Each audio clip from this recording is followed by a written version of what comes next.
함께 또 말씀을 나누기를 원합니다. 많은 분들이 지금 현재 사순절 기간이다라는 것을 잘 알고 계실 겁니다. 그래서 다른 교회 같은 경우는 뭐 사순절에 특별히 행사도 하고 뭐 40일 뭐 새벽기도, 특별 새벽기도나 행사 같은 것들을 하는 그런 교회들도 많이 있는데, 근데 우리 교회는 앞에서 제가 사순절에 대해서 이야기도 안 하고 뭐 사순절에 대하고 뭐 특별한 무슨 행사도 없고 왜 그러지? 이렇게 생각하시는 분들도 있을 것이에요. 제가 교회에 처음 와서 재작년에 또 사순절을 제가 강조하지 않고 교회가 공식적으로 사순절을 지키지 않는 이유에 대해서 설명을 드렸었어요. 그 이유는 사순절은 성경에서 사순절에 대한 어떤 근거나 내용을 전혀 발견할 수가 없다라는 것이죠. 그러니까 교회가 어떤 전통적으로 만든 절기인 것은 맞지만 성경에 근거한 절기는 아니고 이제 로마 캐톨릭 교회부터 시작되어서 사실은 그 교회가 전통으로 지키는 절기죠. 특별히 로마 캐톨릭은 사순절을 상당히 강조합니다. 이 사순절은 어떤 그 절기를 강조하면서 사순절 기간에는 고행과 금욕적인 생활을 하고 또 금식을 강조하면서 그렇게 절기를 지키는 것이죠. 그래서 특히 남미에 있는 캐톨릭 신자들은 사순절 기간이 되면 육고기를 안 먹어요. 빨간 고기를 먹지를 않습니다. 그렇죠? 금욕적인 생활을 해야 된다고. 근데 육고기를 안 먹는 대신 뭘 먹냐면 생선을 엄청나게 먹죠. 예, 그래갖고 사실은 사순절 기간에 생선 가게가 이제 대목인 것이에요. 엄청나게 먹고 마치 어떤 느낌이냐면 이제 이슬람 교인들이 라마단 기간이면 금식을 하잖아요. 근데 라마단에 금식하는 게 여러분 그 사람들이 아무것도 안 먹고 그냥 저기 하는 게 아니라 해가 떠 있을 때만 금식을 하거든요. 해가 지면 저녁에는 평상시보다 더 많이 먹는다라는 거죠. 예. 그러니까 금식을 하고 고행을 하고 어떤 것들을 지키는데 형식적으로 지키면서 어떤 그 의미들을 이제 이렇게 퇴색시키는. 그래서 남미에서는 그 고행과 금식의 기간에 들어가기 전에 축제를 거하게 벌이잖아요. 삼바 축제. 예. 그러니까 남미에서 삼바 축제가 벌어졌다 그러면 이제 사순절 기간이 시작하는구나. 사순절 동안 우리가 참아야 되는데 그 전에 왕창 즐기자. 이게 이제 삼바 축제가 하는 그런 것이잖아요. 그래서 사순절 기간에 어떤 형식적인 고행과 금욕적인 삶과 금식을 하는 것, 그것은 성경적인 어떤 근거도 어떤 우리가 그것을 지켜야 할 특별한 이유가 없다라는 것이죠. 물론 사순절 기간 동안에 우리가 예수 그리스도의 고난과 십자가의 죽으심과 그 부활의 의미를 묵상하는 것은 의미가 있고 아주 좋은 것입니다. 그래서 제가 공식적으로는 교회에서 사순절 기간을 강조하진 않지만 우리 여성교회 같은 경우는 뭐 제가 알기로 사순절 이렇게 말씀 묵상하고 그렇게 하시죠. 이번에는 안 해요? 예. 그래서 하여튼 그 사순절 기간에 어떤 고난에 대한 말씀을 묵상하고 기도하고 하는 것은 좋은 것이에요. 나쁜 것이 아니에요.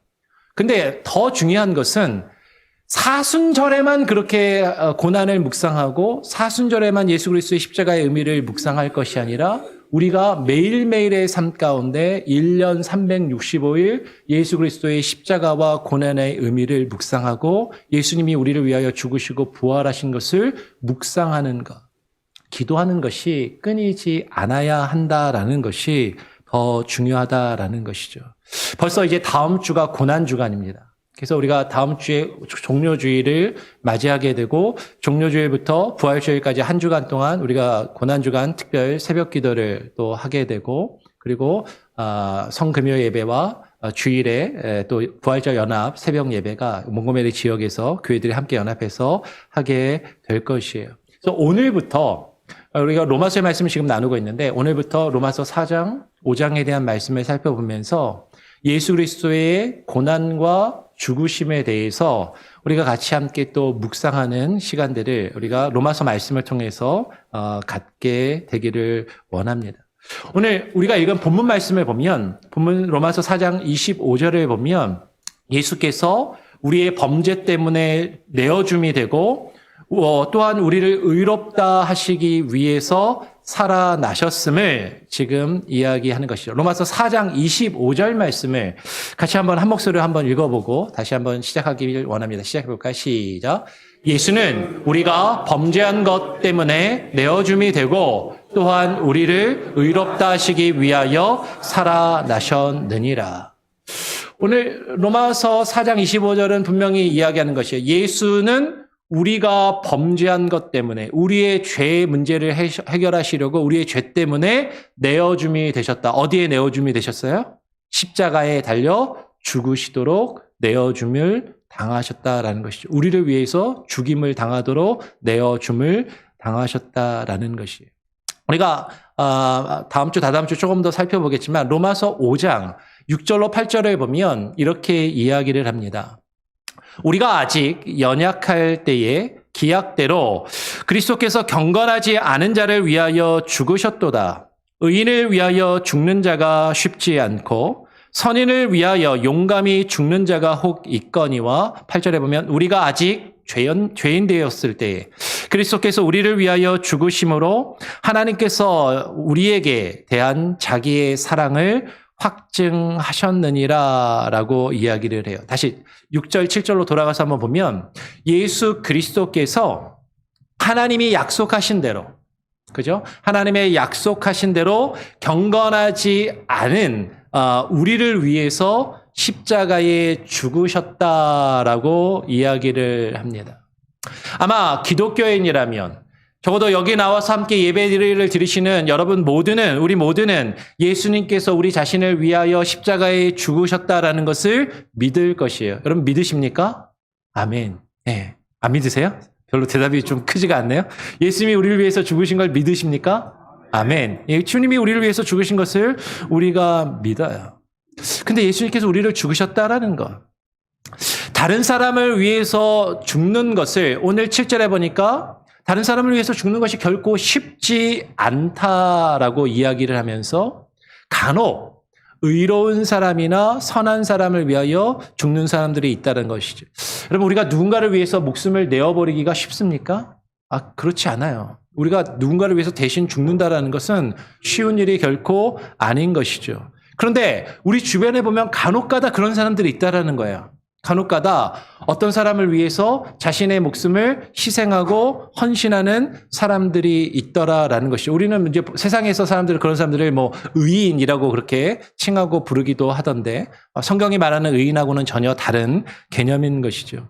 근데 누군가를 위해서 목숨을 버릴 수 있다면, 누군가가 자신의 목숨을 대신 버릴 수 있다면 그것은 내가 그 목숨을 버려도 될 만한 어떤 가치가 있다고 여겨질 때 그것 때문에 자신의 목숨을 버릴 수가 있는 것이죠. 부모가 자식을 사랑하기 때문에 자식을 위해서 목숨을 버리는 부모들이 있기도 하고요. 그렇죠? 혹은 어떤 재난 시에 어떤 남자들이, 어른들이 어린아이와 여자들을 먼저 살리는 것이 가치가 있고 의미가 있다라고 생각하기에 자신이 희생을 하고 다른 사람을 살리기도 합니다. 혹은 군인들은 내가 전쟁에 나가서 나라를 지키고 조국을 지키고 나의 가족들을 지키는 것이 의미가 있고 가치가 있다라고 생각이 되면 내가 가치가 있고 의미가 있다라는 그것을 위해서 때로는 목숨을 버려서 자신을 희생하는 사람들도 있더라라는 것이죠. 그러니까 누군가를 위해서 목숨을 버리는 것이 결코 쉽지는 않은 일이지만 간혹 그렇게 무언가 가치가 있고 의미 있는 일들을 위해서 그렇게 하는 사람들이 있더라라는 것이에요. 그런데 예수님께서 우리를 위해서 죽으실 때는요, 오늘 성경은 뭐라고 이야기하냐면 우리가 아직 뭐 할 때에? 연약할 때에. 우리가 경건하지 않은데 경건하지 않은 우리를 위해서 예수님이 죽으셨다라는 것이죠. 우리가 선한 사람들도 아니고 우리가 의인들도 아니었음에도 불구하고, 다르게 이야기하면 예수님이 우리를 위해서 죽으실 만한 어떤 가치 있는 사람이 우리들이 아니었음에도 불구하고, 어떠한 가치와 의미가 없음에도 불구하고 주님께서 우리를 위하여 죽으셨는데 이것은 말도 안 되는 은혜다라는 것이에요. 여러분, 예수님이 나를 위해서 죽으셨다는 게 내가 뭔가 대단한 가치가 있고 내가 뭔가 대단한 자격이 있는 사람이어서 예수님이 나를 위해서 죽으셨다면 그래도 어느 정도 그것이 이해가 될 수 있지만 나는 아직 주님께서 나를 위해서 죽으실 만한 그런 가치나 의미가 없는 사람임에도 불구하고 주님이 나를 위해서 죽으셨다라는 것, 이것이 얼마나 큰 은혜요? 이것이 얼마나 감사할 것인가? 우리는 이것을 깊이 깨달아 알아야 한다라는 것이죠. 여러분, 주님이 저와 여러분을 위해서 죽으셨습니다. 근데 그 주님이요, 우리를 위해서 죽으셨을 뿐만 아니라 로마서 4장 25절의 말씀을 보면 하반절에 또한 우리를 의롭다 하시기 위해서 어떻게 하셨다고요? 살아나셨느니라 라고 이야기를 하는 것이죠. 예수님이 우리를 위해서 죽으시고 예수님이 우리를 위해서 죽으셨을 뿐만 아니라 예수님이 우리를 또한 의롭다 하시기 위해서 다시 살아나셨다, 부활하셨다라는 것이에요. 우리가 앞서 로마서의 말씀을 살펴보면서 이미 앞에서 그리스도 예수 안에 있는 구속으로 말미암아, 우리 새 성경으로는 속량으로 말미암아 우리가 의롭다 하심을 얻은 자가 되었다라는 것을 이미 말씀을 통해서, 설교를 통해서 여러분과 함께 나누었어요. 다시 한번 볼까요? 로마서 3장 24절입니다. 같이 한번 한 목소리를 읽어보죠. 시작. 그리스도 예수 안에 있는 속량으로 말미암아 하나님의 은혜로 값없이 의롭다 하심을 얻은 자 되었느니라. 그리스도 예수 안에 있는 속량, 예전 성경에는 대속, 이 대속이 뭐라고요? 영어로 redemption. redemption은 대신 값을 지불하고 우리의 죄값을 대신 지불하시고 예수님이 우리의 생명을 값주고 사셨다라는 것이죠. 근데 예수님께서 우리를 위해서 대신 죽으시고 우리를 위해서 우리의 죄값을 자신의 생명으로 대신 값을 치르시고 우리를 값주고 사신 것, 우리를 구속하신 것, 우리 새 성경으로는 속량하신 것은 목적이 있어요. 뭐예요? 우리를 의롭다 하시려는 분명한 목적이 있어서 우리의 죄값을 대신 지불하시고 우리를 값주고 사셨다라는 것이에요. 그러면 예수님이 우리를 구속하셨다라는 것, 그것은 단지 예수님이 날 위해서 대신 죽으셨다라는 것, 그 이상의 의미가 있습니다. 예수님께서 날 위해서 죽으시고 끝나신 것이 아니다라는 것이에요. 무슨 얘기냐면 예수님께서 우리를 구속하시기 위해서 우리의 죄값은 엄청나서, 얼마 전에 시편의 말씀을 우리가 묵상하면서도 우리의 죄의 값을 우리가 영원토록 지불할 수 없을 만큼 그 값이 엄청나게 크다라는 것이죠. 근데 그 엄청난 죄의 값을 예수님이 자신의 생명으로 그 값을 치르셨어요. 그래서 그 엄청난 값을 예수님이 치르시고 우리가 그 죄의 대가로 죽어야 하고 우리가 그 죄의 대가로 우리가 하나님의 형벌을 받아야 하는데 예수님이 우리를 대신해서 십자가에 죽으시고 우리를 대신해서 하나님의 형벌을 받으셨다라는 것이죠. 그래서 예수님이 우리를 위해서 그 죄값을 치르시고 예수님은 그 값을 너무 많이 치르셔서 그러면 예수님이 파산하셨냐? 예수님이 도산하셨냐? 그것이 아니라 예수님은 십자가에 죽으시고 우리의 죄를 대신해서 죽으시고 그냥 머물러 계셨던 것이 아니라 그 영원한 죽음의 형벌에 계속 머물러 계셨던 것이 아니라 다시 어떻게 되셨다고요? 살아나셨다라는 것이 중요하다라는 것이죠. 그러니까 예수님이 나를 위해서 그냥 죽으시고 끝나신 것이 아니라 예수님이 나를 대신해서 죄의 형벌을 받으시고 그 죄의 형벌에 계속해서 갇혀 계신 것이 아니라 예수님이 다시 살아나셨다라는 것이 중요하다라는 것이죠. 즉 예수님께서 우리를 구속하신 것은 예수님의 십자가의 대속의 죽음과 함께 예수님이 부활하심으로 우리를 위한 그 구속을 온전히 이루시고 성취하셨다라는 것이에요. 그러니까 예수님께서 단지 십자가에 죽으시기만 하시고 부활하시지 않으셨다면 예수님이 우리를 위한 그 구속은 완전한 것이 아니라 완전한 구속을 이루시지 못하시게 된다라는 것이죠. 근데 예수님이 우리를 위해서 죽으시고 끝나는 것이 아니라 다시 부활하셨기 때문에 그 구속을 온전히 이루시고 완성하시고 성취하셨다라는 것이에요. 예수님이 우리를 위해서 죽으시고 살아나신 것을 통해서 예수님이 그 구속을 통해서 우리 이루시기 위한 그 목적이, 다시 말씀드려요. 뭐라고요? 우리를 의롭다 하시기 위하여. 우리를 의롭다 하시기 위해서 다시 살아나셨다라는 것이죠. 그럼 우리를 의롭다 하시기 위하여 다시 살아나셨다라는 그 의미가 무엇인지를 우리가 아까 읽었던 로마서 4장 오늘 17절부터 19절부터 우리가 25절까지 말씀을 읽었는데 이 말씀을 거꾸로 다시 되돌아가면서 읽어보면서 그 의미가 무엇인지를 로마서의 문맥 안에서 흐름 안에서 그 의미가 무엇인지를 좀 더 자세히 좀 더 깊이 우리가 생각해보고 묵상해보기를 원한다라는 것이요. 지금 25절을 봤는데 다시 앞으로 한 절 가서 24절을 보죠. 24절을 보면 의로 여기심을 받는 것은 곧 예수 우리 주를 죽은 자 가운데서 살리신 이를 믿는 자에게 주어지는 것임을 24절이 말씀하고 있다는 것이요. 우리가 의로 여기심을 받는데 하나님께 의롭다 여기심을 받는데 그것은 예수 우리 주를 죽은 자 가운데서 살리신 이를 믿는 자. 즉 우리가 하나님께 의롭다 하심을 얻기 위해서 분명하게 우리에게 요구되는 것이 있다는 거죠. 그게 뭐예요? 우리가 믿어야 되는 거예요. 믿어야 되는 거죠. 그런데 여기서 여러분 믿는다라는 것은 아까도 여러분에게 질문을 드렸지만 여기에 모여있는 우리 모두는 하나님과 예수님을 다 믿는 사람들이죠. 그죠? 맞죠? 예. 우리 여기 계신 분들이 다 적어도 교회에 나와서 하나님을 예배하는 사람들은 예수님을 하나님을 믿거나 적어도 믿으려는 마음이 있으신 분들이 여기 나와서 예배를 드리는 것이에요.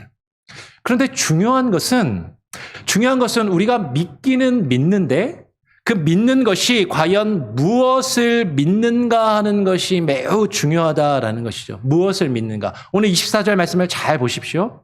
우리가 하나님 앞에 의롭다 여김을 받기 위해서는 예수 우리 주를 죽은 자 가운데서 살리신 이를 믿는 자라야 한다라는 것이에요. 네. 이해되세요? 이것은 우선 우리 예수 그리스도를 죽은 자 가운데서 하나님께서 예수님이 살아나셨다라는 것을 우리가 믿어야만 한다라는 것이죠. 예수님이 우리를 위해서 죽으시고 우리를 위해서 사셨다라는 것을 믿어야만 한다. 그리고 이 예수님의 부활은 하나님께서 우리에게 약속하신 것이고 그 약속이 이루어졌음을 우리가 믿어야 한다라는 것이에요. 그러니까 우리가 믿는데 그냥 뭘 믿느냐라고 이야기할 때 예수님이 나를 위해서 죽으시고 부활하셨다라는 것을 믿어야 한다라는 것이죠. 이것을 다르게 이야기하면 우리가 하나님 앞에 의롭다 하심을 얻기 위해서는 우리가 의롭다 하심을 얻기 위해서 요구되는 것은 부활에 대한 믿음이 있어야만 한다라는 것이에요. 맞아요? 네, 여기까지는 어렵지 않죠? 우리가 하나님 앞에 의롭다 하심을 얻기 위해서 우리에게 부활의 믿음이 있어야 한다라는 것이죠. 근데 우리에게 부활에 대한 믿음과 확신이 있어야 우리가 의롭다 하심을 얻는 것인데 거꾸로 우리에게 그 부활에 대한 믿음과 그 부활에 대한 확신과 그 부활에 대한 소망이 없다면 우리는 의롭다 하심을 얻을 수가 없다라는 거죠. 그 부활에 대한 소망과 그 부활에 대한 믿음과 그 부활에 대한 확신이 있어야 의롭다 하심을 얻는 것이고 그 부활에 대한 믿음과 소망과 확신이 없다면 우리는 의롭다 하심을 얻을 수 없다라는 것이에요. 여러분 지금 이 부활에 대한 믿음은요. 단지 예수님께서 나를 위해서 십자가에 죽으셨다가 그냥 살아나셨다라는 것뿐만 아니라 우리도 주님과 함께 죽고 우리도 주님과 함께 다시 부활할 것이라는 그 믿음, 그 부활에 대한 믿음과 그 부활에 대한 소망이 우리에게 있어야 한다라는 것이죠. 여기부터 이제 잘 들으셔야 돼요. 여기까지는 뭐 당연한 얘기하고 있어 목사님. 다 아는 얘기인데 뭐 이렇게 힘들게 이야기하나. 그러면 여러분 부활에 대한 그 믿음과 부활에 대한 그 소망을 가진다라는 것이 구체적으로 무엇을 말하는 것인가 어떤 것인가를 우리가 조금 더 생각해보고 조금 더 고민해보자라는 것이에요. 로마서 말씀을 통해서 우리가 좀 전에 24절의 말씀을 같이 보았습니다. 그렇죠? 24절의 말씀을 보았는데 24절 그 앞에 23절부터 다시 보면 이렇게 이야기하는 것이죠. 그에게 의로 여겨졌다 기록한 것은 여기서 그는 로마서 지금 4장에서 누굴 얘기하냐면 아브라함을 이야기하는 거예요. 아브라함에게 하나님이 의롭다 여김을 주셨는데 아브라함이 의로 여겨졌다라고 기록된 것은 아브라함만 위한 것이 아니고 아브라함만 위한 것이 아니라 또한 누구도 위한 것이다. 의로 여기심을 받을 우리도 위한 것이다라고 그렇게 이야기를 하는 것이죠. 의로 여기심을 받을, 이게 미래 시제를 쓰고 있다는 게 상당히 중요해요. 우리가 하나님 앞에 의롭다함을 받은 것 같은데 또 우리가 의로 여기심을 받을 우리도 위함이다라고 바울이 지금 그렇게 이야기하고 있다라는 것이죠. 이것은 우리가 지난번에 살펴보았던 4장 3절에서 4장 3절 말씀 같이 한번 읽어볼까요? 4장 3절 하나 넘겨주시기 바랍니다. 같이 한번 읽어보죠. 시작. 성경이 무엇을 말하느냐? 아브라함이 하나님을 믿음에 그것이 그에게 의로 여겨진 바 되었느니라. 아브라함이 하나님을 믿음으로 의롭다 하심을 여겼다라고 지금 로마서 4장 3절이 이야기했고 우리가 지난 시간에 이것을 살펴보았어요. 그렇죠?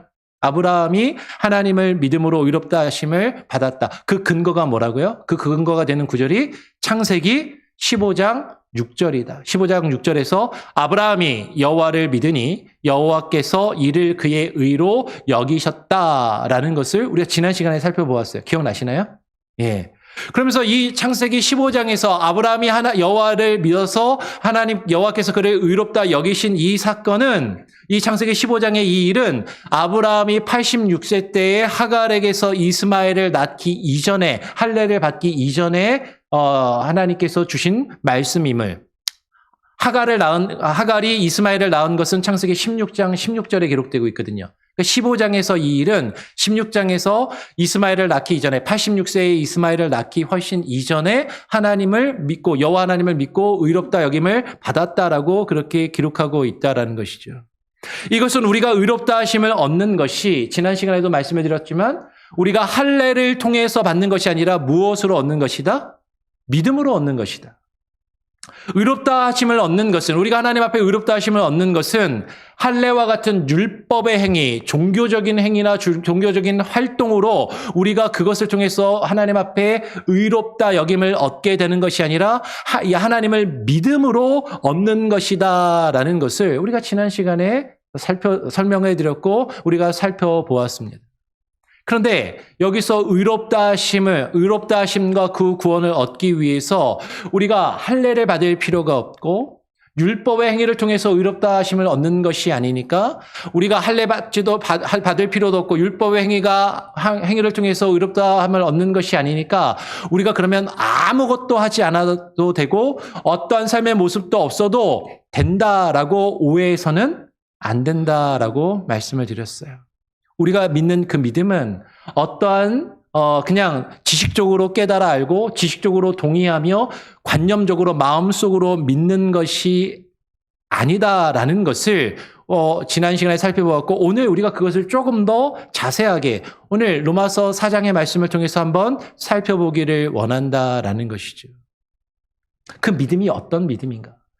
로마서 4장 우리가 다시 한번 거꾸로 로마서 4장 17절로 돌아가서 지금 아브라함이 믿은 것이 무엇인가를 한번 자세하게 살펴보자라는 것이에요. 그가 믿은 바 하나님은 죽은 자를 살리심이 없는 것을 있는 것으로 부르시는 이심을 지금 아브라함이 가졌다라고 이야기합니다. 4장 17절 제가 다시 한번 읽어봅니다. 기록된 바 내가 너를 많은 민족의 조상으로 세웠다 하심과 같으니 여기서 아브라함에게 하시는 말씀이에요. 아브라함 그가 믿은 바 아브라함이 믿었는데 아브라함이 무엇을 믿었는가? 아브라함 그가 믿은 바 하나님은 죽은 자를 살리시며 없는 것을 있는 것으로 부르시는 이신이라. 그리고 이어서 계속 읽어봅니다. 18절, 19절. 아브라함이 바랄 수 없는 중에 바라고 믿었으니 이는 너희의 후손이 이같으리라 하신 말씀대로 많은 민족의 조상이 되게 하려 하심이라. 그가 100세나 되어 자기 몸이 죽은 것 같고 사라의 태가 죽은 것 같음을 알고도 믿음이 약하여지지 아니하고 계속해서 20절 믿음이 없어서 하나님의 약속을 의심하지 않고 믿음으로 견고하여져서 하나님께 영광을 돌리며 약속하신 그것을 또한 능히 이루실 줄을 확신하셨으니 22절 같이 읽어볼까요? 시작. 그러므로 그것이 그에게 의로 여겨졌느니라. 여러분 지금 22절에서 그러므로 그것이 그에게 의로 여겨졌느니라. 그것이 뭐냐면 우리가 지금 제가 읽었던 17절부터 아브라함이 믿은 바, 그죠? 그가 믿은 바, 그 내용을 17절부터 쭉 설명하고 21절까지, 그리고 그러므로 그것이 그에게 의로 여겨졌느니라 라고 이야기하는 것이에요. 다시 한번 17절부터 한번 보죠. 17절에 아브라함은요, 하나님께서 죽은 자를 살리시며 없는 것을 있는 것 같이 부르시는 분임을 그가 믿었다라는 것이에요. 맞죠? 아브라함이 뭘 믿었냐면 하나님은 죽은 자를 살리시며 없는 것을 있는 것으로 부르시는 이라는 것을 아브라함이 믿었다라는 것이에요. 지금 분명히 사도 바울이 아브라함이 하나님에 대하여 부활의 믿음을 가지고 있었다라는 것을 지금 증거하고 설명하고 있다는 것이죠. 부활의 소망과 부활의 믿음을 가지고 있었다라는 것이에요. 그러면 아브라함이 부활의 믿음을 가지고 있었다라는 것은 좀 더 구체적으로 무엇을 말하는가? 오늘 그러므로 그것이 그에게 의로 여겨졌다라고 하는 그것은 오늘 뒷부분에 보니까 19절에 보니까 뭐라고 이야기합니까? 그가 100세나 되어서, 그가 100세가 되었을 때 사건이다라고 이야기를 하는 것이죠. 여러분 지금 하나님께서 아브라함의 그 부활의 믿음을 보시고 그 부활의 믿음을 보시고 이것을 그에게 의로 여기셨다라는 이 사건은 로마서 4장 17절부터 22절까지 읽어보면 그가 100세가 된 이후에 이루어진 일이라고 그렇게 설명을 하더라라는 거예요. 근데 아까 우리가 살펴봤을 때 창세기 15장 6절에서 86세 이전에 아브라함이 여호와 하나님을 믿으니까 그것을 그의 의로 여기시지 않았습니까? 라고 우리가 아까 살펴보았어요. 지금 여기서 우리는 뭘 발견하게 되냐면 하나님이 아브라함을 부르셔서 그를 의롭다 하시고 그가 구원을 받는 그의 구원의 여정을 보게 되더라라는 것이죠. 창세기 12장에서 아브라함을 하나님이 처음 부르시고 아브라함의 하나님의 약속을 말씀을 따라서 가나안 땅에 간 다음에 하나님이 또 15장에서 그에게 또 언약을 확인시켜 주시고 17장에서 또 하나님께서 이삭에 대한 약속과 그 말씀들을 또 확인시켜 주시고 그리고 우리가 하나님의 약속을 아브라함이 계속해서 확인한 이후에 100세가 된 이후에 그가 그 부활의 믿음을 가지고 하나님 앞에 또 의로 여김을 받았다라는 것을 지금 로마서는 설명을 하더라라는 것이죠. 즉 우리가 하나님 앞에 의로움을 얻고 구원을 얻는 것은요. 우리가 하나님 믿었어. 뭔가 하나님에 대한 믿음과 생각과 소망을 가진 그 순간에 단순히 그냥 탁 이루어지는 것이 아니라 우리의 삶 가운데 그 구원이 완성되어져가는 구원의 여정이라는 표현을 씁니다. 구원의 여정이 있다라는 것이에요. 좀 더 설명을 해볼게요. 무슨 얘기냐면 이렇게 보시면 돼요. 아브라함이 100세에 이삭을 낳습니다. 그렇죠? 100세에 이삭을 낳기 이전에 지금 로마서 4장 19절부터 설명하고 있는 것처럼 아브라함이 하나님의 약속을 의심치 않고 20절 21절을 보면 하나님의 약속을 의심치 않고 그 믿음으로 견고하여져서 그 약속하신 것을 하나님이 능히 이루실 줄을 확신하였는가 하는 것이 성경을 조금 읽어보신 분들은 알아요. 창세기의 말씀을 보면 아브라함이 100세에 이삭을 낳기 이전에 아브라함은 하나님의 약속을 확신하고 전혀 의심치 않고 견고한 믿음을 가지고 있었던 것처럼 보이지 않더라라는 것이죠. 아브라함이 이삭을 낳기 이전에요. 어떤 일들이 성경에 기록되어 있냐면 86세에 이스마엘을 낳기 이전에는요. 하나님의 약속의 말씀을 받아가지고 가나안 땅에 와서 시간이 꽤 지났는데도 86세에 이스마엘을 낳았으니까 75세의 부름을 받고 10년이 넘도록 자식을 못 낳는 거예요. 그러니까 아브라함이 하나님께 이렇게 이야기합니다. 하나님, 제가 하나님의 약속의 말씀을 듣고 여기까지 왔는데 제가 자식을 아직까지 한 명도 못 낳네요. 그런데 제 집안에 종들 중에 엘리에셀이라고 하는 믿을 만한 종이 있으니까 이 엘리에셀이 저의 뒤를 이어서 제 집안에 이 대를 이어갈 수 있도록 해주시면 좋겠습니다라고 그렇게 이야기를 하더라라는 거죠.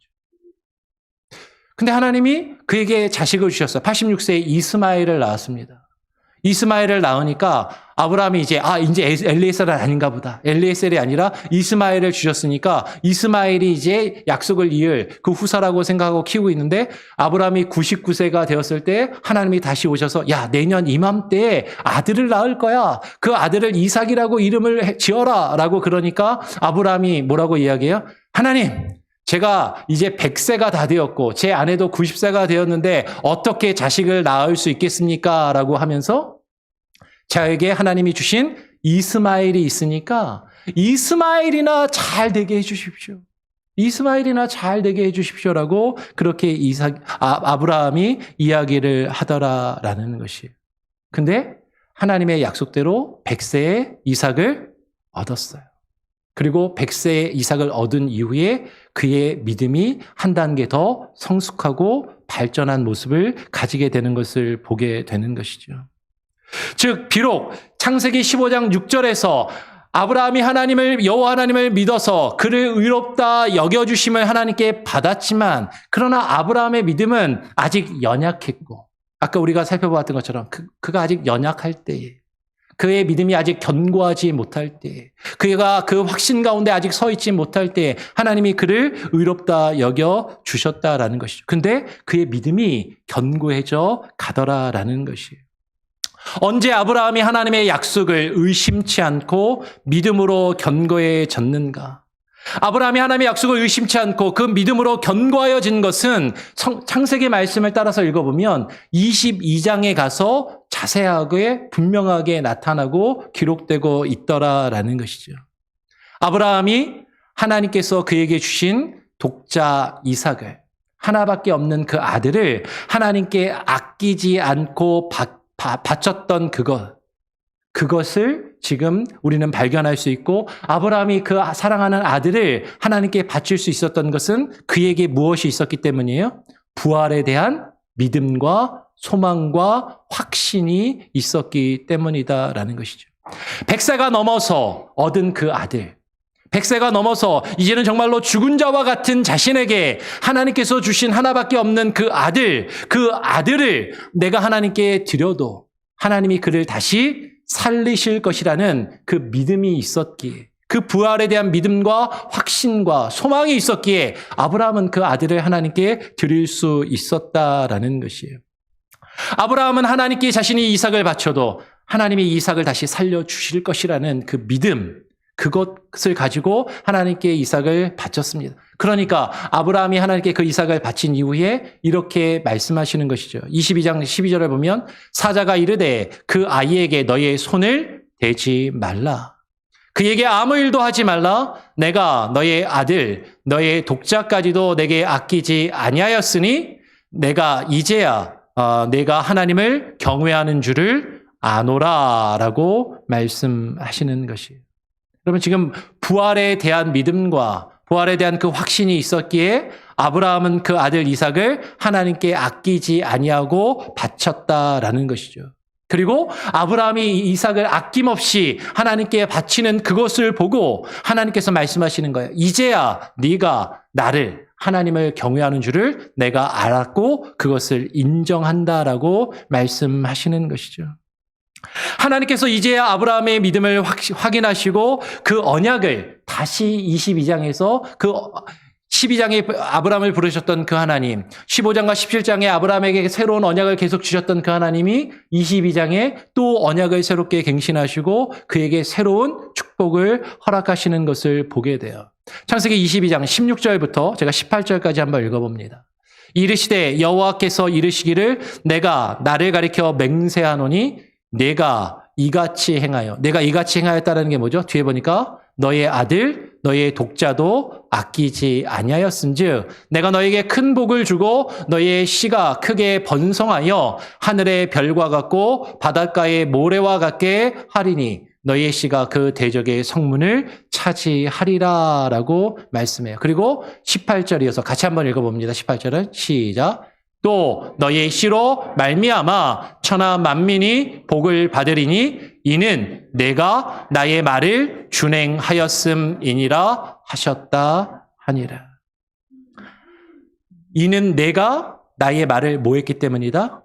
준행하였기 때문에 내가 너에게 이 복을 준다라고 말씀하시는 것이죠. 지금 아브라함은요, 지금 로마서에서 우리가 아까 살펴보았던 것처럼 아브라함은 하나님께서 죽은 자를 살리시며 17절 말씀이죠. 한 장 넘기시면 됩니다.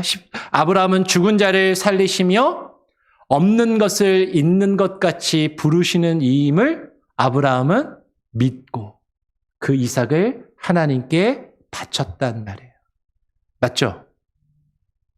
지금 로마서 4장 17절은 아브라함이 하나님이 죽은 자를 살리시며 없는 것을 있는 것 같이 부르시는 이심을 믿고 그 내용을 쭉 설명하면서 100세가 되어서 그 이후에 그 확신을 가지고 로마서 4장 17절부터 우리가 아까 읽었던 것처럼 쭉 설명한 다음에 그가 믿은 것이 이것이어서 22절에 그러므로 그것이 그에게 의로 여겨졌느니라 라고 말하더라라는 것이죠.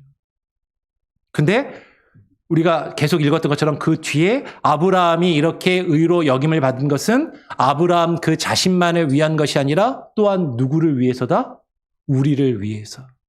우리가 하나님께 의롭다 여김을 받도록 하시기 위해서 아브라함이 이 부활에 대한 믿음을 가진 것을 성경에 증거하고 우리에게 기록하여 알려주고 계시더라라는 것이.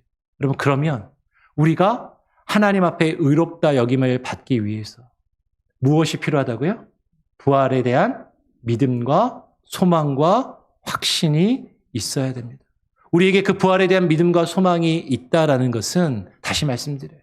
그냥 머리로만 예수님이 날 위해 죽었대. 그리고 다시 살아나셨대. 그냥 머리로만 알고 거기에 동의하고 끝나는 것이 아니라 주님이 죽은 자를 다시 살리시며 없는 것을 있는 것 같이 부르신다라는 그 믿음과 그 확신이 있다면 우리가 그 믿음과 확신을 가지고 하나님께서 우리에게 허락하신 것을 그것이 내게 아무리 귀하고 소중한 것이라 할지라도 하나님께 아낌없이 또한 드리고 헌신할 수 있는 믿음.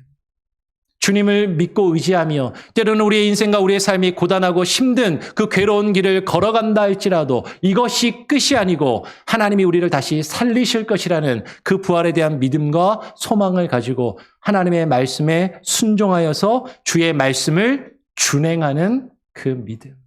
그럼 그것이 부활의 믿음인 것이죠. 그 부활의 믿음, 그 부활의 확신을 가지고 살아가는 자들에게 하나님이 무엇을 주신다고요? 의롭다 하심을 주신다. 그 의롭다 하심을 여김을 얻게 된다. 이것이 아브라함만을 위한 것이 아니라 저와 여러분, 우리를 위하여 하나님께서 주신 말씀이다라는 것이에요.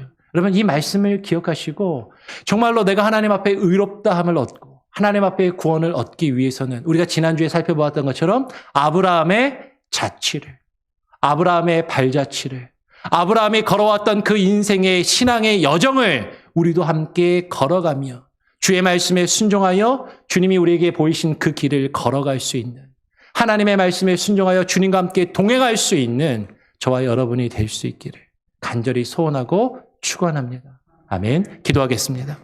하나님 아버지 감사합니다.